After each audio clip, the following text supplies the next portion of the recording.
Unis comme un seul homme, Quinois et Quinois, tous âges confondus, étaient impatients de revoir le premier des Congolais. C'est juste après la pluie qui s'est abattue ce jeudi matin, pluie de bénédictions, que l'avion transportant le couple présidentiel s'est posé sur le tarmac de l'aéroport international d'Ndjili.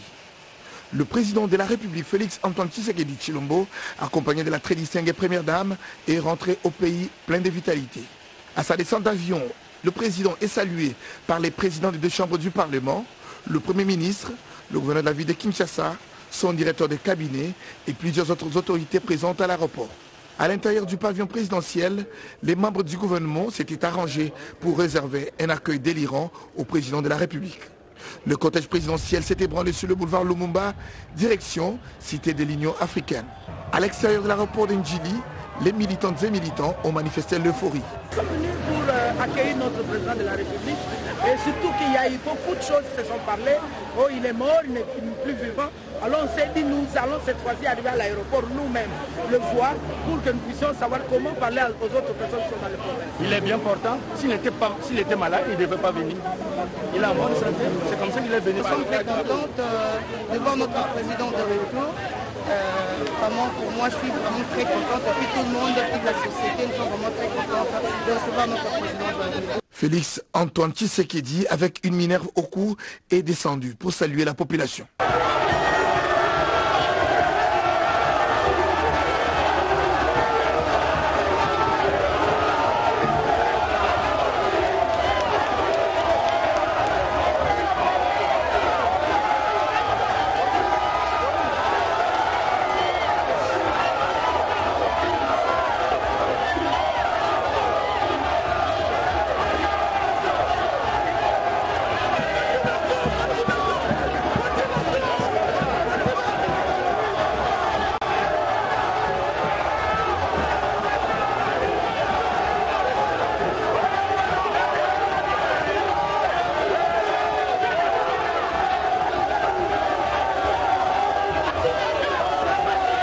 Aussitôt arrivé, le chef d'État, en un bon père de famille, est allé compatir au malheur qui est arrivé aux habitants du quartier des Bonhommes dans la commune de Matete, victimes de l'incendie causé par les mauvaises conditions d'entreposage du carburant la nuit du mercredi.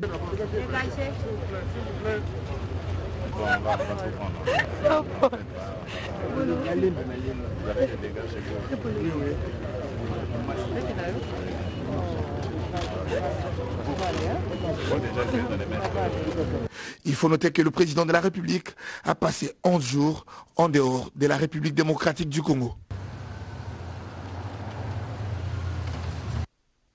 Nous disons tous bon retour au chef de l'État. C'est depuis hier que les membres du cabinet du président de la République sont en séminaire de renforcement des capacités sur leurs rapports scientifiques, politiques et autres domaines. En ce deuxième jour, la parole a été accordée aux responsables des services de sécurité. Guylain Kabalonji nous fait le point. Comprendre le fonctionnement des différents services de sécurité présidentielle et leurs interactions avec les autres services de la présidence, c'est l'exercice auquel se sont livrés les responsables civils et militaires du cabinet du président de la République. Pour cette deuxième journée du séminaire, la parole a été accordée au coordonnateur de la sécurité interne Didier Baïtopala ainsi qu'au commandant de la garde républicaine, le général-major Christian Chiwewe. Sans entrer dans les détails opérationnels, les responsables de sécurité présidentielle ont fourni les informations de portée générale que chaque membre de cabinet est censé intérioriser pour une meilleure collaboration des services. Sous la modération du directeur de cabinet adjoint chargé des questions économiques André Wameso, la session s'est déroulée sous le format d'un panel. Les questions et réponses ressorties de cet échange interactif ont permis au cadre du cabinet du chef de l'État de comprendre l'importance accordée aux questions sécuritaires dans le travail au quotidien. La session va se poursuivre et se clôturer ce jeudi avec cette fois les exposés des services du protocole d'État, de l'intendance et de la logistique. Amorçons à présent la ronde de l'actualité à travers la province. Après le Nord Kivu, le représentant légal de l'Église du Christ au Congo a rencontré, allais-je dire, le gouverneur militaire de la province de l'Ituri, le lieutenant-général Johnny Luboya Kashama, avec un message d'accompagner en tant qu'Église missionnaire l'administration militaire de cette province dans sa lourde charge de pacifier et restaurer l'autorité de l'État dans cette partie du pays. Ce mercredi 16 mars, la délégation des évêques de l'Église du Christ au Congo, ECC, conduite par Monseigneur Samuel Lotika, président du synode des évêques pour la Grande Orientale, a été reçue par les gouverneurs militaires de l'Ituri, le lieutenant-général Luboya Kashama Johnny. Au sortir de l'audience avec l'autorité provinciale, Monseigneur Samuel Lotika a fait savoir qu'ils sont venus d'abord présenter les civilités et par la même occasion remettre officiellement l'invitation de la cérémonie du sacre de l'un de leurs, à l'occurrence du Monseigneur Théodore Katembo Lukamba, qui aura lieu le samedi 19 mars 2022. Le prélat protestant a précisé qu'ils ont été émerveillés par l'accueil leur réservé par l'exécutif provincial militaire, sa courtoisie doublée d'humilité et ses propos témoignant cette volonté manifeste de ramener la paix en Ituri en vue de son développement. L'occasion faisant l'hilarant, Monseigneur Samuel Lotika a adressé un message de paix au peuple iturien.